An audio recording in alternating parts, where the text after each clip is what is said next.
Baik, bismillahirrahmanirrahim. Assalamualaikum warahmatullahi wabarakatuh. Rekan-rekan Sobat Akademia, mahasiswa PG PAUD Universitas Muhammadiyah Cirebon, ini kita sudah masuk ke minggu yang ketiga. Oke, untuk minggu yang ketiga ini kita akan bahas lebih spesifik terkait dengan pendekatan whole language. Apa itu whole language?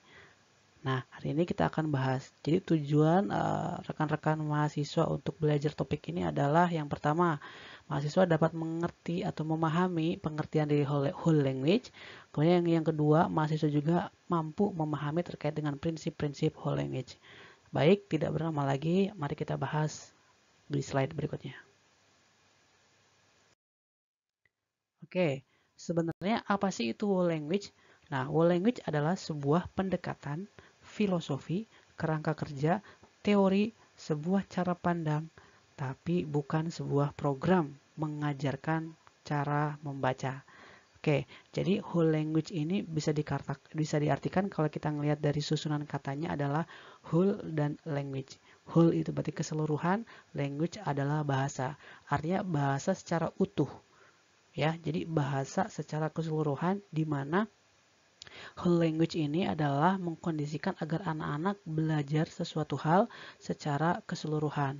Belajar berbahasa dikolaborasikan dengan matematika, belajar berbahasa dikolaborasikan dengan seni, belajar bahasa dikolaborasikan dengan eksperimen sains dan sebagainya. Jadi whole language ini dia bukan merupakan strategi atau metode atau cara, tapi ini adalah suatu pendekatan gitu ya. Nah, ini disampaikan oleh Weaver gitu ya tahun 90-an bahwa whole language ini sebuah filosofi gitu kan ya. Jadi filosofi. Jadi intinya adalah whole language ini semata-mata pengenalan bahasa kepada anak itu lebih menekankan pada ruh atau motivasi internal dari aspek keaksaraan gitu ya. Seperti itu.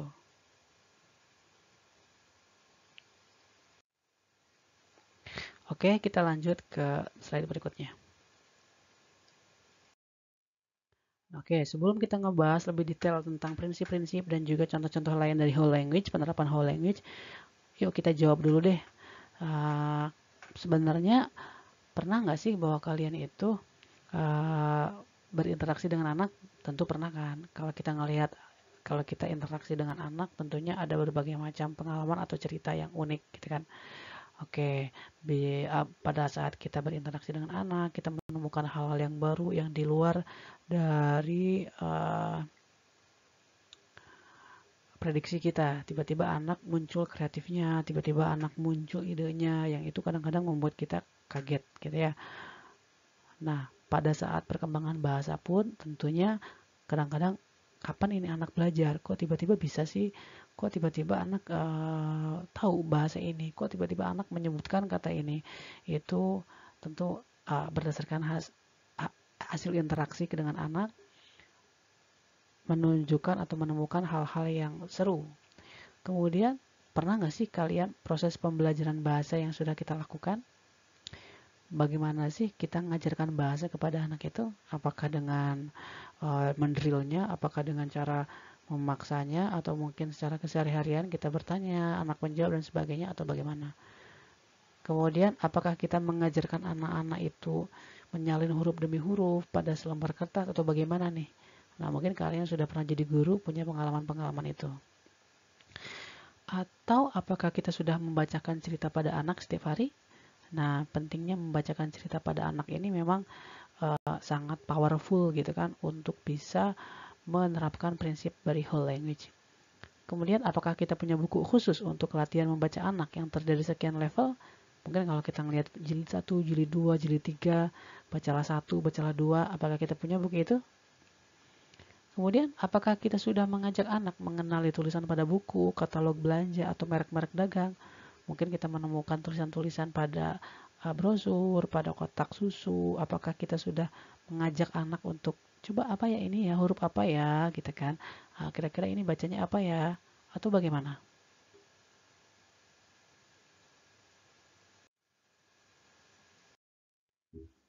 Baik, berikutnya yaitu apa saja sih sebenarnya prinsip-prinsip dasar whole language yang harus guru pahami, yang harus kita pahami. Ya, kunci-kunci dasar dalam menerapkan pendekatan whole language ini apa aja sih?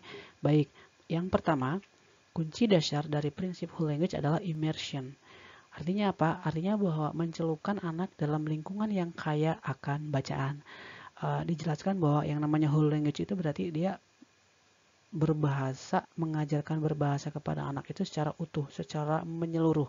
Oleh karena itu, kalau kita ingin agar anak memahami atau meningkatkan perkembangan bahasanya, ya kita harus memperkaya lingkungan kita, memperkaya lingkungan di mana anak belajar, berinteraksi, berkembang di situ. Kalau kita peranannya jadi guru, berarti kan kita ada di dalam kelas. Nah, bagaimana caranya agar kelas tersebut memiliki banyak sekali sarana-sarana atau memiliki beraneka ragam sumber-sumber bahasa kayak majalah, penataan bahan bacaan, kemudian juga poster-poster yang ditempel di dinding, di papan tulis dan sebagainya.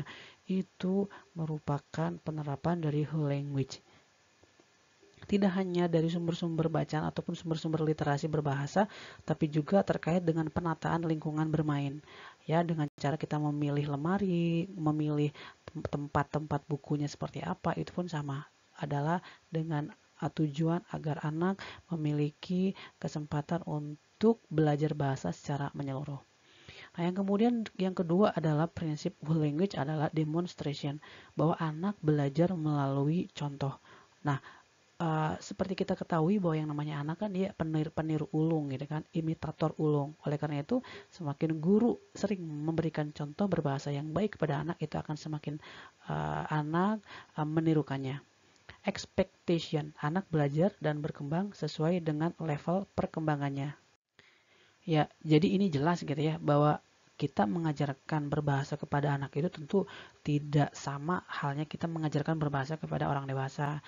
Oleh karena itu, kita harus punya ukuran bahwa usia 3 tahun dalam hal berbahasa atau dalam menyediakan berbagai macam ragam bacaannya ya disesuaikan dengan kebutuhan anak usia 3 tahun. Contohnya misalkan kita dalam hal membeli bahan bacaan ya, pilihlah buku-buku yang memang ramah anak gitu ya, sesuai dengan level perkembangannya. Jangan kita ngasih bukunya buku-buku yang tidak ada gambarnya misalkan, kemudian juga tulisannya kecil-kecil dan sebagainya. Itu salah satu hal yang harus diperhatikan pada saat guru menerapkan pendekatan whole language. Kemudian yang berikutnya, yang keempat, yaitu adalah responsibility, bahwa anak bertanggung jawab untuk berbagi dalam belajar. Nah, ini tetap kaitannya dengan interaksi sosial ya, interaksi di dalam kelas, bahwa sebenarnya anak usia dini itu dalam berbahasa itu tentunya harus ada kegiatan dengan teman lain gitu kan, sehingga dalam hal belajar pun itu harus ada saling berbagi, bertanggung jawab terhadap tugas yang diberikan. Employment, anak aktif terlibat dalam pembelajaran yang bertujuan. Tentunya yang namanya guru dalam merancang pembelajaran harus memiliki tujuan.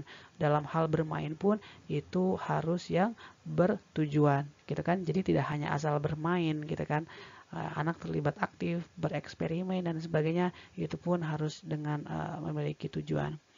Kemudian ada juga prinsip berikutnya, ada approximations. Anak mendapatkan kebebasan untuk memperkirakan dan menguji coba dan juga dihargai.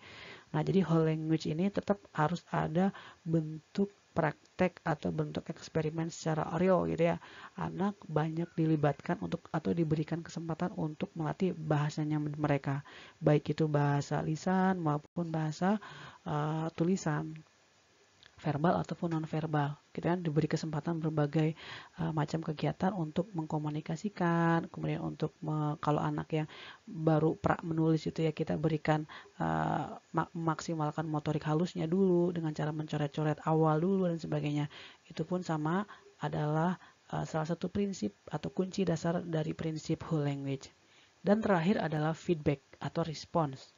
Ya, anak harus diberi umpan balik atau feedback yang positif dan spesifik dari guru ataupun teman sebayanya. Ketika anak berhasil melakukan suatu kegiatan ataupun perkembangan bahasanya meningkat gitu ya, ya kita sebagai guru ya kan, kalau kita sudah belajar tentang teori behaviorist harus diberikan reinforcement, penguatan ataupun reward, ya tentunya reward yang positif. Tidak harus dengan yang bersifat materi, hadiah ataupun apa gitu kan, kebendaan, tidak, tapi dengan pelukan, dengan kasih sayang secara tulus, belayan gitu kan ya, atau mungkin kata-kata motivasi seperti wah hebat, good, bagus, itu pun salah satu bentuk prinsip atau kunci dasar prinsip dari whole language.